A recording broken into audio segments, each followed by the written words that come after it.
अगर आपको यह वीडियो पसंद आए तो कृपया लाइक बटन पर क्लिक करें। उन फिल्मों के नाम के साथ कमेंट करें जिन्हें आप चाहते हैं कि हम आगे कवर करें। हमारी नवीनतम रचनाओं की सूचना पाने के लिए सब्सक्राइब बटन पर क्लिक करें और बेल आइकन दबाएं।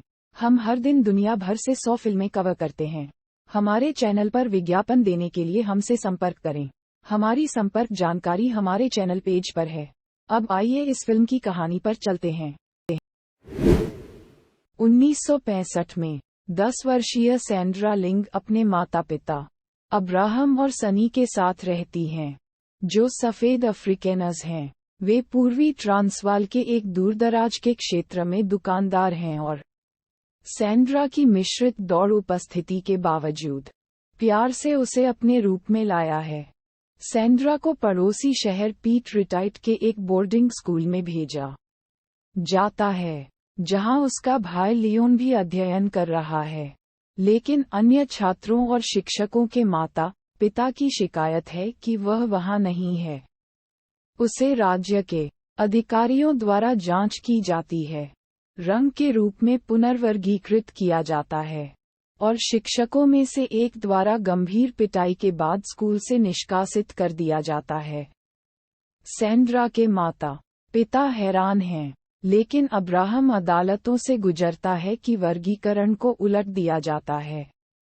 कहानी एक अंतर्राष्ट्रीय घोटाला बन जाती है और मीडिया दबाव कानून को बदलने के लिए मजबूर करता है ताकि सैंड्रा को आधिकारिक तौर पर सफेद के रूप में वर्गीकृत किया जाए। 17 साल की उम्र में सैंड्रा को पता चलता है कि वह कभी समुदाय द्वारा स्वीकार नहीं किया जाएगा। वह पैट्रस, एक युवा अश्वेत व्यक्ति और स्थानीय सब्जी विक्रेता के साथ प्यार में पड़ जाती है और एक अवैध प्रेम संबंध शुरू करती है। अब्राहम ने पैट्रस को गोली मारने और सैंड्रा को विस्थापित करने की धमकी देने के बाद सनी अपने पति के क्रोध और उसकी बेटी की भविष्यवाणी के बीच फटी हुई है।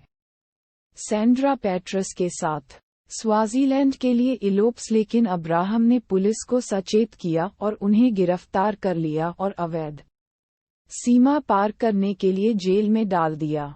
सैंड्रा को स्थानीय मजिस्ट्रेट द्वारा अपने माता पिता के साथ घर लौटने के लिए छोड़ दिया जाता है, लेकिन वह पैट्रस में लौटने का फैसला करती है क्योंकि वह अपने बच्चे के साथ गर्भवती है। उसके पिता ने उसे छोड़ दिया। अब सैंड्रा को पहली बार दक्षिण अफ्रीका में एक रंगीन महिला के रूप में अपना जीवन जीना चाहिए, बिना किसी बहते पानी और कोई स्वच्छता के साथ आवास तक सीमित रहा और थोड़ी आय पर संघर्ष करना। हालांकि वह इस समुदाय में घर पर अधिक महसूस करती है, लेकिन वह अपने माता पिता को याद करती है और एक पुनर्मिलन के लिए तरसती है। वह और उसकी मां संवाद करने का प्रयास करती हैं, लेकिन सैंड्रा के पिता द्वारा लगातार विचलित होते हैं। अपने जीवन में देर से, जब वह अपने दम पर अभिनय करने के लिए बहुत बीमार है, तो वह पुनर्विचार करता है और अपनी पत्नी से उसे सैंड्रा जाने के लिए ले जाने के लिए कहता है। सैंड्रा की मां इस बात से गुस्सा करती है कि 10 साल तक उसके नए अपराध बोध के बाद ही सामने आ गया था। उसने अपनी भावनात्मक पीड़ा को अनदेखा कर दिया था और पुनर्मिलन के लिए तरसते हुए उसके अनुरोध को अस्वीकार कर दिया और कहा कि दोनों में से कोई भी सैंड्रा की माफी के हकदार नहीं है।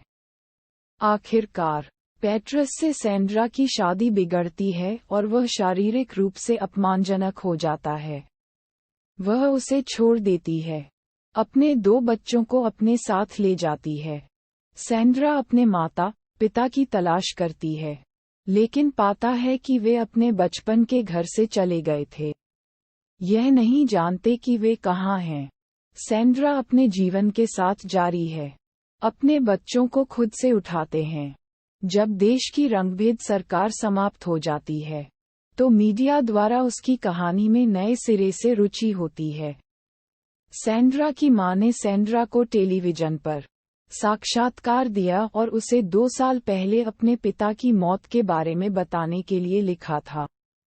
पत्र कोई रिटर्न पता प्रदान करता है और न ही कोई अन्य सुराग जो कि सनी के ठिकाने के रूप में है। लेकिन इसे प्राप्त करने से सैंड्रा को उसकी खोज को नवीनीकृत करने के लिए प्रेरित किया गया है। आखिरकार वह अपनी मां को एक नर्सिंग होम में रहती है और दोनों को खुशी से फिर से मिलाया जाता है। एक उपसंहार बताता है कि 2001 में सैंड्रा की मां की मृत्यु हो गई और उसके 2 भाई उसे या उसके परिवार को देखने से इनकार करते रहे।